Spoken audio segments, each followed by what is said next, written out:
Hello, carefree cooks everywhere. It's our cook-along, our carefree cook-along again. We're together once again. We've been having a lot of fun doing these, haven't we? You think this has been great? It's just something that I decided to do a few weeks ago where I was just like, again, the explanation that I told last week. I cook so often at home and I'm just kind of going down this road and going down that road. That's right, Harry. He doesn't get to eat anything I cook. He wishes he did. And then all of a sudden I go, oh, geez, Heather, this is so good. I wish I had been filming this. I wish I'd been sharing this because it's proof of being a carefree cook. I have done probably all told 1,000 videos on the internet over the past 10 years.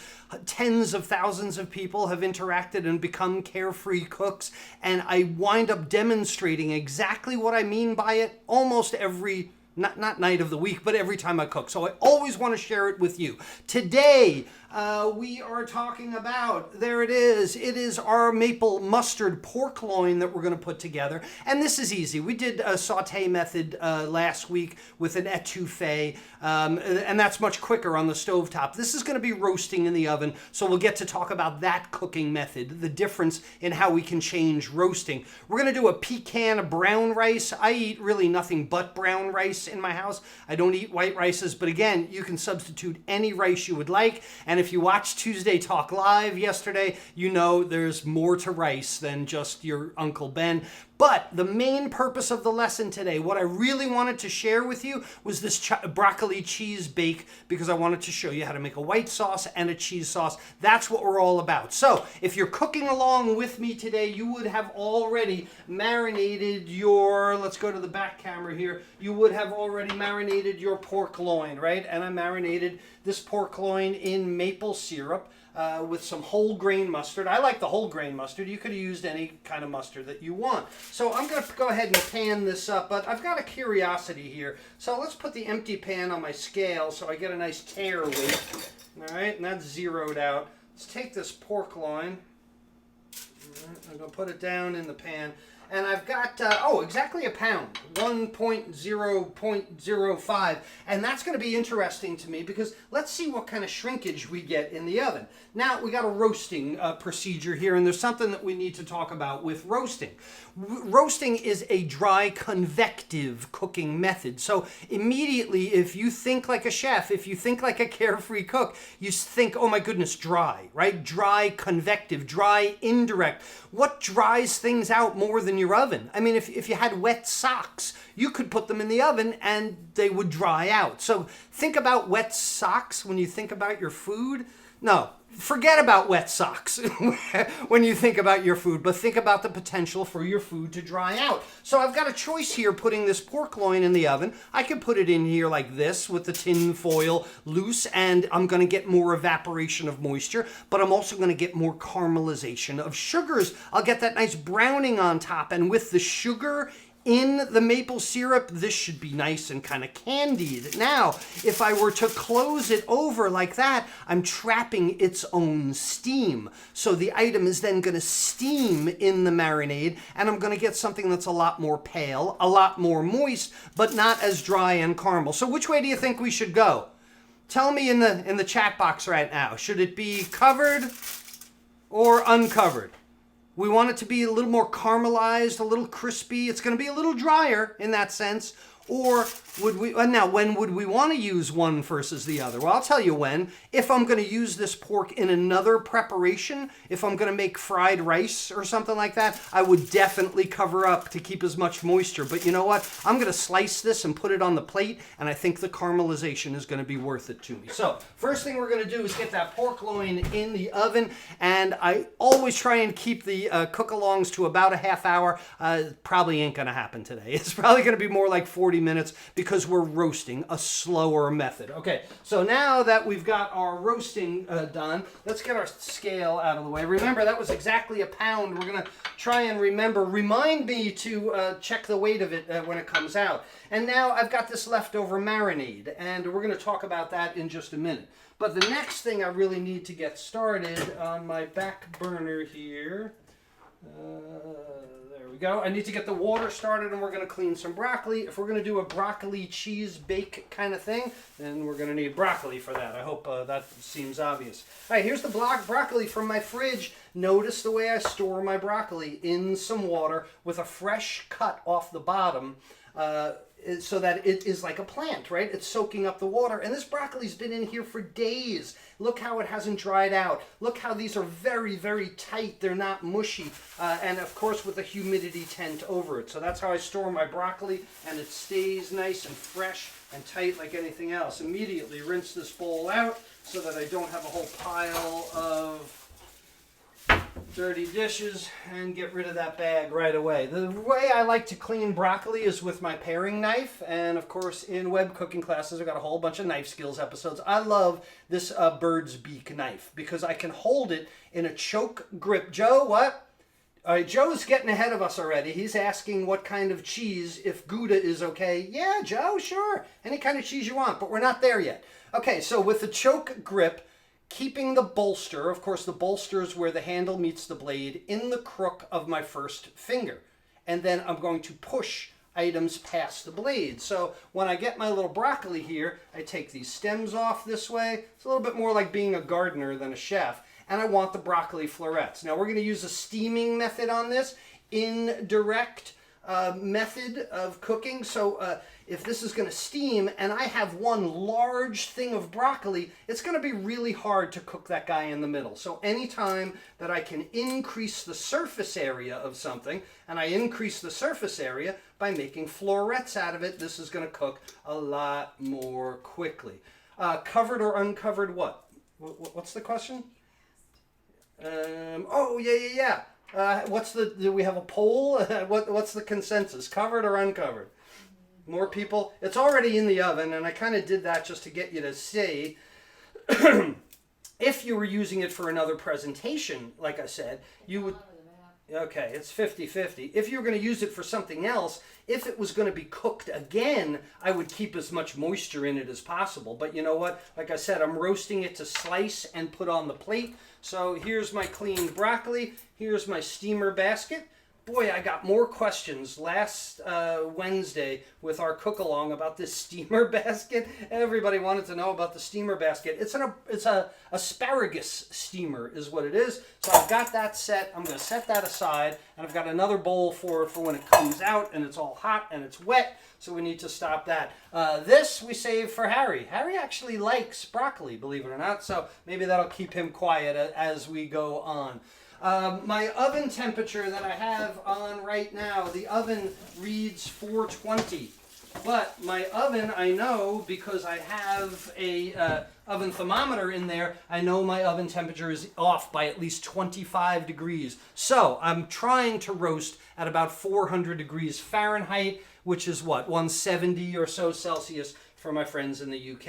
All right, so we got our broccoli cleaned. We're ready for that. I've got my brown rice working on the other side of the stove. I told you to get that going ahead of time. Get your brown rice going. Brown rice working on the stove. Broccoli cleaned. I started the heat for the steam on my steamer. That's not going yet, so we'll drop those in there in a minute.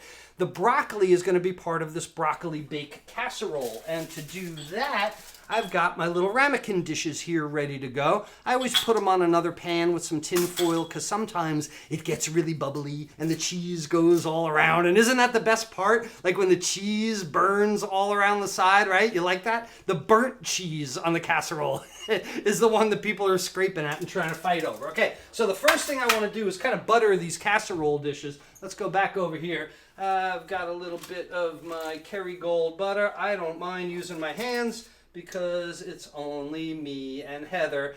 Like I said, Harry will not be eating anyone. Harry's very concerned about my sanitation with my ingredients in my own home. All right, let's butter those, set those aside, and we're going to get started on this white sauce. This is the whole purpose of this lesson. This is exactly what I wanted to talk to you about today. So a little pan to the right. There we go. There's the stove. Okay. So let me get my small saucepan out here, and we're going to talk about roux and making a roux. And of course, when we did etouffee, the really cool thing about the etouffee was that we cooked the aromatics in the roux. We made a dark roux first, and then we put all the aromatics in. This isn't going to be anything like that, okay? This is going to be making a white sauce, a bechamel sauce, the combination, there we go, too much light, the combination of fat and starch. Now, people always say butter and flour, and it doesn't always have to be butter and flour. So today, guess what we're going to use? We're going to use some butter and some flour, because really I think the butter has the best mouthfeel. Now, again, I don't measure, so I don't, immediately somebody's going to ask me how much butter. That much butter, okay? Maybe that's a tablespoon. I just kind of eyeball it. Oh, and if you look on the back burner here, there we go. Our asparagus steamer is ready. So we'll go ahead and put the broccoli in there, set the lid on it, and we'll be working on that. All right, so a little bit of butter on the stove. I have the heat high right now, almost all the way as it'll go. It doesn't matter. And I'm going to melt that much butter, an indiscriminate amount of butter. Because again, remember, I'm only filling these 2 little ramekins, right? So I don't need a gallon of white sauce. But I don't know, if you wanted, you can make a bunch of it and set it aside and make a different sauce for tomorrow. That way you're cooking ahead. If you caught one of our Tuesday Talk Live segments, we were talking about cooking for one. Okay, I forgot something already. My wireless thermometer.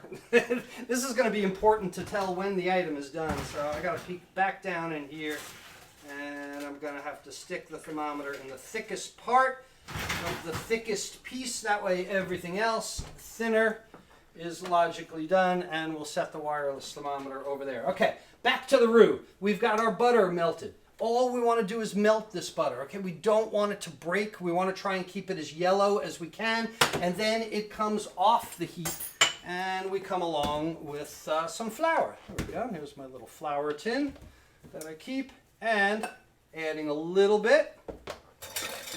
Getting my whisk. Notice, off the flame. Don't have to cook this butter anymore because I don't want the butter to burn, right, while I'm doing this. Let's get it under the camera. I don't want my butter to burn. All right. Now, look at the texture of that. Yeah, look at the texture of this. Okay, so it is, there we go. It's still a little drippy, right? I can see I pull it up off the whisk, and it drips off the whisk. So that's a little runny for me. I'm going to add just a little bit more flour. And again, there's no measurement, right? Now, they would say, equal parts by weight or equal parts by volume. But to me, this is what I'm looking for. I still can't keep it under the camera. There we go. This is what I'm looking for. And I used to say wallpaper paste, but nobody knows what the heck wallpaper paste is anymore. I used to say that in culinary school. Nobody wallpapers their own house anymore. My mom used to, I guess. All right, so that's the roux I'm looking for. This is the consistency that I'm looking for. Now let's go back on the stove and set this aside.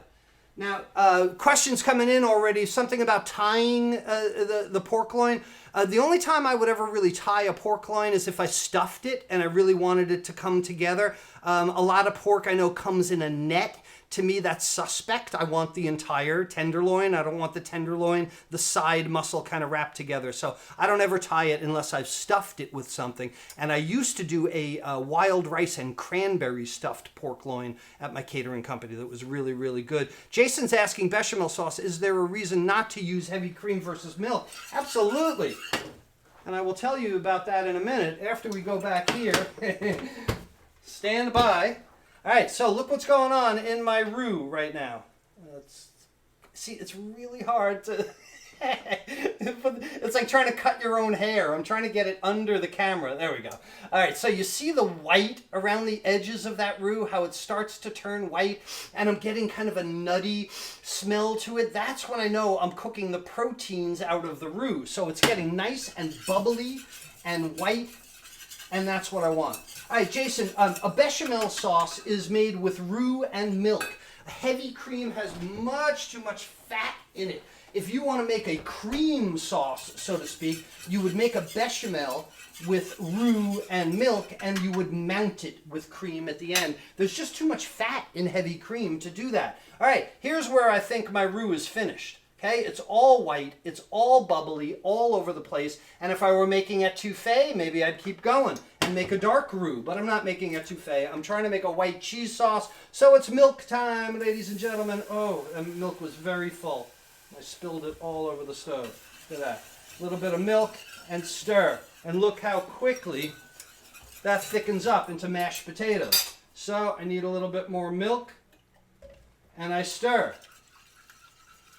Break it all down. Wow, that was a mess. There we go. The combination of a squishy bottle filled to the top and trying to demonstrate on camera isn't a good one. Okay? So keep whisking. And what happens here is this is the gelatinization of starches. This is where the starch, the flour, absorbs the milk and swells, and this is what thickens our sauces. And basically, what I continue to do is add milk and watch it thicken. Add more milk and watch it thicken. And then if I add milk and it doesn't thicken anymore, I know I've reached the maximum thickening power of that roux. Now, despite how much milk I poured all over the stovetop, this doesn't seem to be thickening anymore. As I continue to stir, right, I don't see it thickening. Let's check our nappe, our degree of nappe, where we dip a spoon in and we wipe our finger across the spoon, and you can see that that track does not fill in. That means my sauce is ready. And look at that, it's come to a simmer and it's still not thickening. That quickly I made barely just a few cups of white sauce, of bechamel sauce, because we are gonna make this broccoli cheese sauce dish. Okay, so now that I have the bechamel, where's my cheese? Oh yeah, okay. Here's something else I could share with you. All right, we've got the broccoli going. I'm starting to smell broccoli, and because this is going to be a broccoli bake, I don't want to overcook it the first time in the steaming method. So let's check it out before we let that continue, because I can smell it. That's usually the first thing I get when cooking, is I can smell something. So let's open that up. All right, remember I said I had a bowl ahead of time for this? That's why I have a bowl, right? Otherwise I'm dripping boiling water all over my hands. And the way I test my broccoli is with a fork, right? Stick a fork in it. You ever hear that phrase? Stick a fork in it and see if it's done.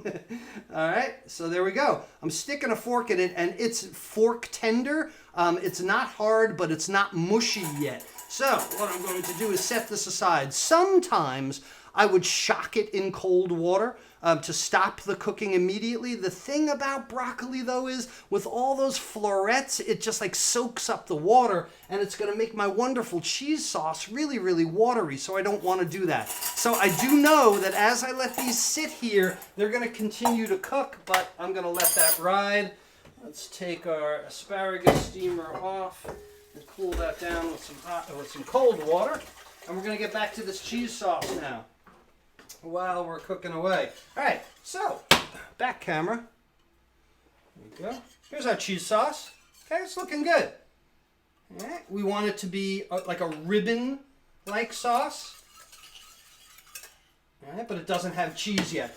Someone's asking, do you put salt and pepper in the roux? I wouldn't put salt and pepper in the roux.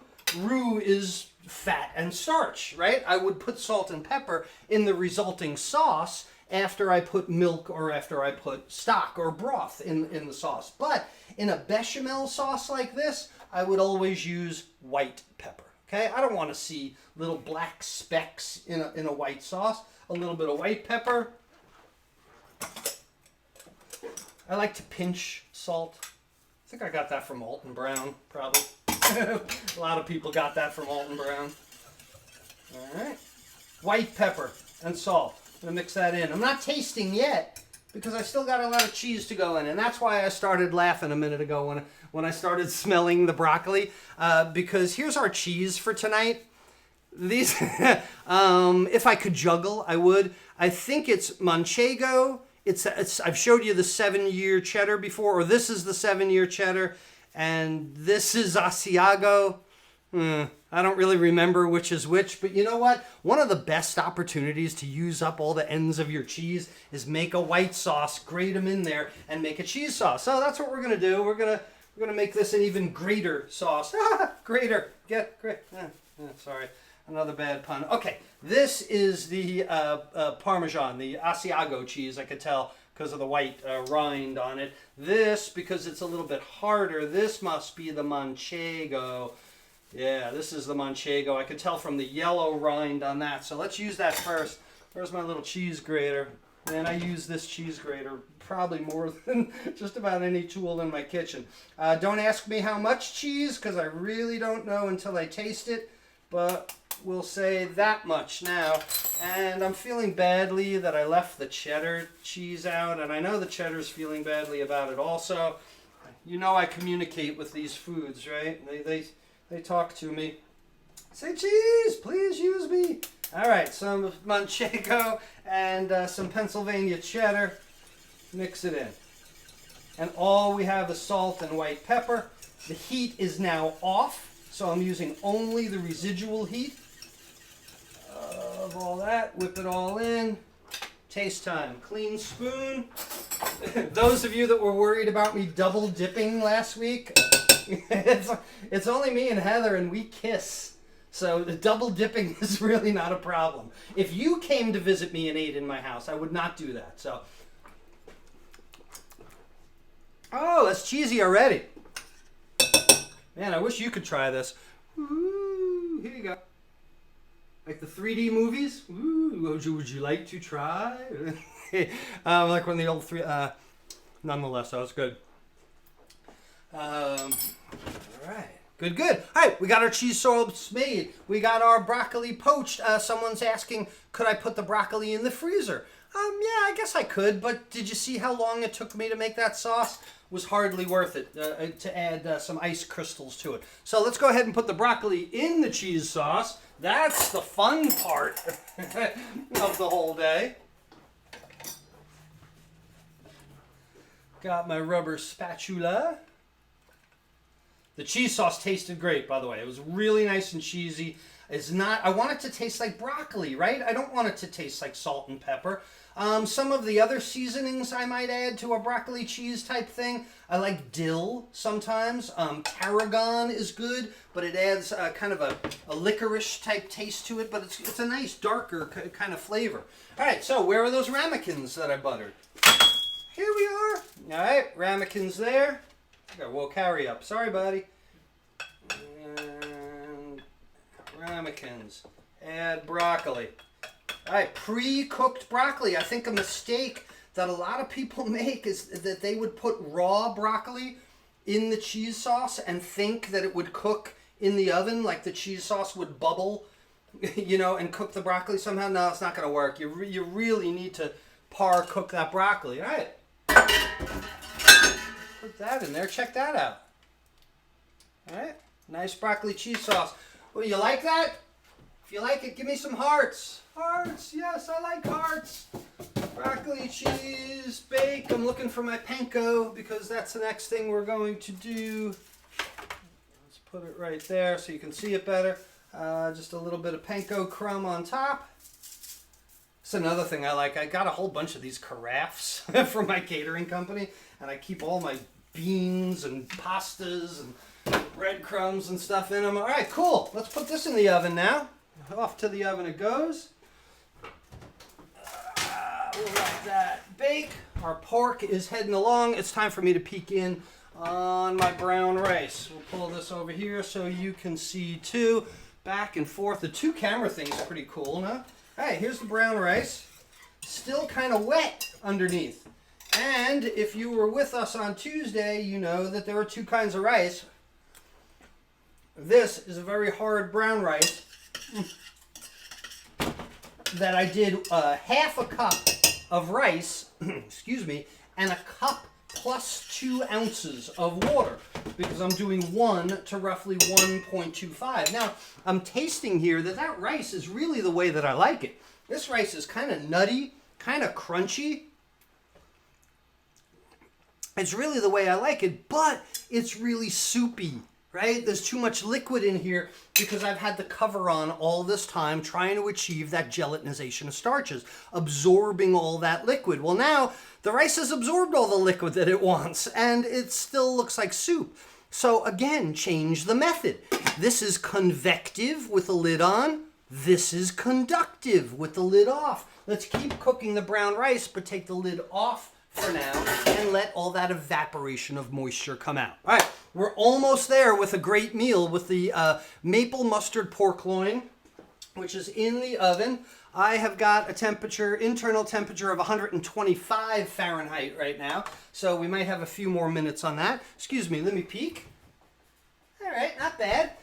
I want to hurry this along, all right? We don't want to be here all night. Here's another opportunity to be a carefree cook and change the cooking method. Okay, dry convective method in my oven, right? This dry air. It's not cooking as fast as I would like it to. What if I change the method from dry convective to dry conductive? In other words, I'm going to turn the broiler on, all right? And apply heat directly. Off with the bake, on with the, I don't even know how to work mine, there you go. On with the broiler. Let's add some intense, direct, conductive heat from on top and speed that along a little bit. All right, now I got a question for you. All right, ready for this? Here's our marinade from earlier. We could just save this, right? And we just pour it over the pork after it's cooked and I sliced it. You could do that, right? What do you think, yes or no? Take the marinade and then use it as a sauce after I slice the pork. Huh? Only if you want to make everybody sick. This was in touch with the raw pork, right? This is not a sauce. This is a marinade, but we can sanitize it in some regard. So let's take my little tiny saucepan that I have here. We did etouffee, right? Last week, where again we made a roux, a dark roux, add the aromatics, right? Do I have a picture? There we go. Right, there's me last week. There's me last week with our finished etouffee, and we cooked the aromatics in the roux. We used roux, a thickening agent, right? And then, there we go. And today we made a white sauce using the roux, a thickening agent. Well, today I want to take all of that, another spatula, because that was serious maple syrup. A friend gave me that maple syrup from Maine. This is really nice Maine maple syrup. I'm not just throwing that away. So the first thing I'm going to do is bring this to a rolling boil. That sanitizes it in some regard, but it's still going to be really thin. And the whole idea of a sauce is that it sticks to the food. So we need to thicken it. And again, it's an issue for a thickening agent. And the thickening agent that I'm going to choose to use, because I need it to be quick and I need it to be done fast, is some cornstarch. And I've got a little bit of cornstarch in this ramekin. I'm going to make a cornstarch slurry is what this is. This is really good for like Asian foods, for quick sauces like this. High burner. Let's turn that burner on high. For quick sauces like this, really, really good. But for like milk and things, it leaves a glassine taste. So I need some kind of liquid. Now, water is not going to do it. Nothing has less flavor than water. We've talked about that. I could use a chicken broth. I can't use honey because it's too thick. I'll tell you something I can use. How about some whiskey? Right? We've got maple. We've got mustard. Isn't this very fall-like? Isn't it very kind of smoky fall flavors with pork? So how do I keep buying these bottles of whiskey that are only like 20% full? I have got to talk to the guy at my whiskey store. This is terrible. So anyway, I'm going to use whiskey as a flavorful liquid in a cornstarch slurry, but I already know that this isn't a good idea because acids inhibit gelatinization of starches.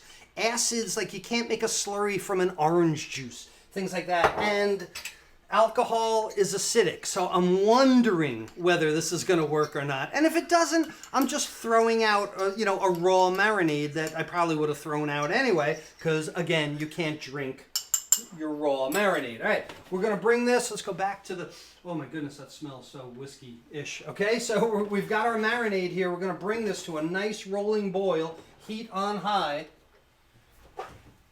Pork loin is in there. There we go. Boil up, son. Okay. I'll just take a fork so I don't get any white sauce in there. Now I got it to a nice boil. I didn't measure any of this, so I can't just dump all of that cornstarch in there. I'm just going to add a little bit and see what happens. And look how that thickened up almost immediately. Oh my goodness, it smells so good too. The maple and the mustard. All right, it's still a little pourable. Let's do our nappe test again. I'll get a bigger spoon so you can see it. All right, dip the spoon in. Show you up here at the camera. I run my finger through the spoon, and look at that. That track stays together. That tells me that this is going to stick to food. And look at all that cornstarch, that slurry that I did not need to use. That would have been, turned out like a piece of Jell-O, like a Jell-O dessert if I had added all that. All right, so here we go. We've used our marinade now safely, right, to make a sauce. We're going to set that aside. All systems stop. Look at this. Our brown rice dried out nicely because I took the lid off. I'm looking at my pork is now 143 degrees in the middle. And I might have to stall for you a little bit so that the pork is where I want it to be. Oh, nice. The broccoli is looking good, browning up on top. And the pork is coming along. So one of the things that I really wanted to demonstrate today, and what we've been talking about the last 2 weeks, is thickening agents. This concept, this single concept, is what started me on my own road to becoming a carefree cook. Oh, 145. That is not the finished temperature that I want. Let's keep going. 145 might be a little rare for this pork. If I got the pork, which this one I didn't, if I got it from my purveyor at the farmer's market, who I know, Kim, if I got it from Kim, I might do like a medium rare pork loin because I know about it. This one came in a vacuum pack from the organic grocery store, so I'm not as sure. But this was what started my own path to becoming a carefree cook. I was telling somebody the story today. It was all about sauces. You know, I could make a few meals here and a few meals there, a little bit of that, a little bit of this. Always the same 5, right? Like a 5-trick pony. You know, I had 5 basic meals that I could make, that I was comfortable with, that I could turn over quickly, that might impress a future wife. Hint, hint, you know? But I was faking it. Man, oh man, yeah, I didn't know how to cook. I reflexively could cook things, like someone who sings phonetically. We've talked about that before.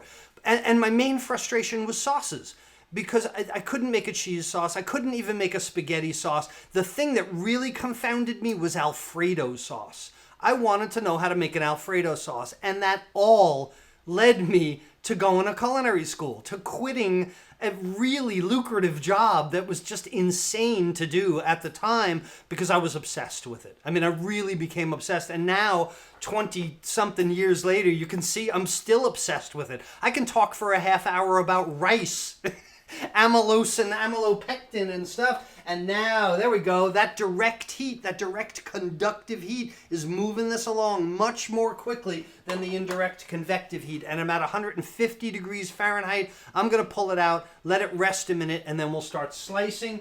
So I need my tongage. This is what we do in the commercial kitchen when we're standing around. Tongs as castanets.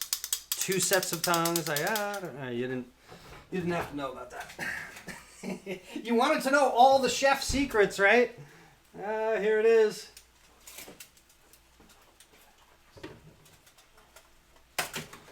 Okay, here's our pork loin. Man, that's looking good, right? And this is exactly what I was talking about. Look at the caramelization that we got on the top of the pork loin because of the sugars in the syrup, right? Now, if I had wrapped this up, like I was talking about, this would be relatively pale. It would be a lot more moist. So it's just a different way of doing things. It's just you as a carefree cook, you dictate the result that you want. Don't ever take the thermometer out with your hand like I have done. It hurts. Trust me. All right, beautiful pork loin here. Let's. I normally would let it rest a little bit more, but you know what? We need to get. Yeah, let's let it rest. I'll tell you what, let it rest. I'm going to get the cutting board over here. All right, here's my squishy shelf liner stuff. There we go. Let's get the cutting board here.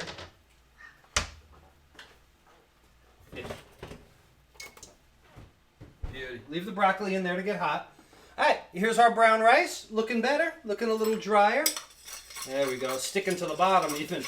And again, an example of conductive versus convective heat. We're doing this all over the place with the pork, with the rice, but now it's we said we were going to do pecan rice. It's time to add our chopped pecans. We're going to throw them in there, stir them around. It's going to make it nice. And I'll tell you the seasonings that I like to put in there. We're going to make that, since we have sweet, right? Since the pork loin is maple mustard, let's make the rice a little hotter. And we're going to add a little red cayenne pepper to the rice, just a touch if you're cooking along. Add that. Where'd I get the pecans? Is that the question? The question is where the pecans come from? Well, of course, you can go to your grocery store, and just get your pecans. Me, being a little insane about fresh ingredients, about every element of the dish being as good as possible, guess what I got? These are whole pecans from North Carolina, from my mom's area. And I have, you ever see something like this? I think we did a What Am I with this. This is my pecan nut cracker.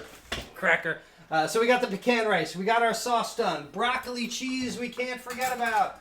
Let's get our tongs. And oh my goodness, that looks good. Bubbly. You need to see this. All right, back camera again. Here we go. Look at that. Bubbly, brown, panko on top. Digging it, loving it. All right, we're almost there. We're getting ready to carve. Remember, we weighed the entire pork loin at the beginning. Let's see. Oh, we need this camera. There we go. All right, remember we weighed it at the beginning. It was exactly a pound. There it is there. Let's take that out. All right, what does the dish weigh? 1.27. All right. Let's take that, actually. That's turning into too much math for me. Let's just get another pound, set the scale to 0, 13.8. So we lost what, 2.2 ounces on our pork tenderloin for cooking loss. That's considerable on a 16-ounce pork loin, and now it's time to slice it. Hey, do you guys know the right way to slice it? That's right. If you were here on Sunday, we talked about a bias slice, and I'm going to talk to you about it again. This is why you can't miss these things when I just pop up everywhere, right? So let's go back here, get my serrated slicing knife, and let me ask you this. If I were to just make a straight up and down cut and put that on a plate, that doesn't look very exciting. Oh, while I'm thinking about it, on a plate, let's get the plates in the oven. Right, always hot plates. All right, not very exciting as a coin, as it looks like a coin. But if I start slicing on this bias, look how much nicer these slices look, because you get a little bit more of the caramelization on top, right? That plate appeal. Cutting on a bias like that. Nice, okay? So, look at a slice like that. That looks a lot nicer than a slice like that. Although that is the end piece. Dibs! Dibs on the end piece. Oh my God, that's good. It's so sweet. All right. It's plate up time. Got everything set, everything done. Plates are in the oven. The pecans, yes, always toasted first. Raw pecans are very chewy. They stick in your teeth. Almost any kind of nuts you want to toast first, but be really careful. They burn very, very quickly. All right, so now we got everything we're going to get out of the way. Here, our pork. It's time to get those hot plates out of the oven with our tongs. Go. Plates are warmed up. First plate. Let's go to the back camera.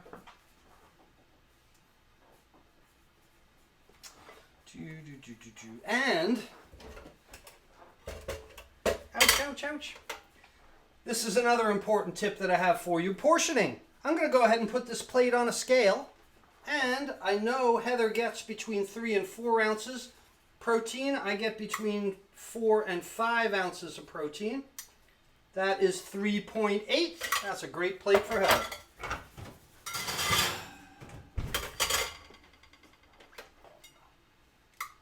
Fan these out like that.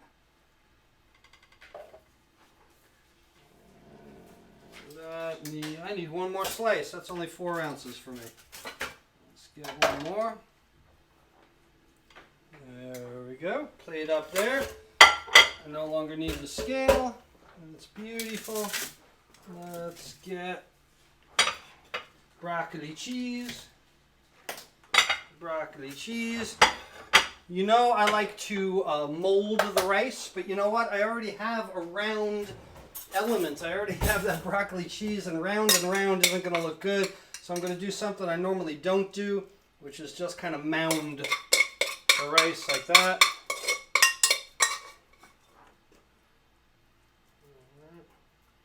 Mound the rice like that. And the last thing, what about that sauce we made? Yeah. All right, we spent time doing this. And that is the marinade that's been thickened with a cornstarch slurry. And just put a wipe down the middle like that. All right, what do you think? You like it? Ouch, ouch, ouch. Hot plates, wait. Oh, check out this cool thing my mom gave me for picking up hot stuff. Okay. Nice plate, huh? You like it?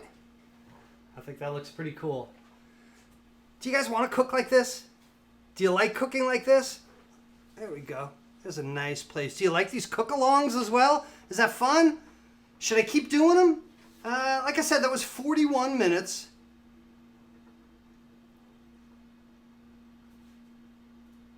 Beautiful. If you like this video, share it. I don't know what LMK means. Oh, let me know. Let me know in the comments if you want to see it, if you want to like it. To find previous Facebook Lives, go to the Chef Todd Moore Facebook page, click on live videos, and on the left menu. Left menu, it says live videos. So if you want to see the previous lives, you can also go to Facebook. You can also scroll down on Facebook. You can also go to Instagram, Pinterest, all of them there. But here it is. It's our maple mustard, pork loin, broccoli, bacon. What we learned today is thickening agent for roux to make a white sauce, thickening agent with a cornstarch slurry to kind of sanitize our marinade, roasting with convective heat or roasting with conductive heat, cooking the rice with convective heat with the lid on that made it mushy, lid off, conductive heat, all the air escapes. So if you like cooking like this is just made up. This is just whipping it around. But each time you see how I'm calling on different aspects of things, where I'm saying, oh, my knowledge is if I want to make this dry, I do it this way. If I want to make that wetter, I do it this way. These are the tools. These are the kits, the things that you have in your tool belt as a carefree cook. It has nothing to do with books. It has nothing to do with recipes. It has to do with the art of it, the fun of it, the enjoyment of it. So share this with your friends. Please, we need more people in our community. We need to set the others aside. We need to set these recipes on their edge and get everyone to be a carefree cook. So find someone on your Facebook feed, share this video with them, and if you have not begun your own journey toward carefree cooking, I've got the guide for you to start along your path. There are going to be forks to being a carefree cook, and I'll help you make the right decision each time. Thank you so much for being with me tonight. We're going to have a great meal. Heather, dinner's on. Hey, Heather, what do you think? Is it worth one of our better bottles of wine? Yeah, I'm getting it on. This is birthday wine from Long Island, Duck Walk Vineyards Pinot Meunier from Southampton, and I think this is such a nice meal, and this is such a nice meal that we're going to have to crack open our bottle of wine. So go to webcookingclasses.com here and get my 5 forks to carefree cooking. Start your own path to becoming a carefree cook. Until then, Chef Todd Moore reminding you that there's a method to your cooking success. We'll see you soon.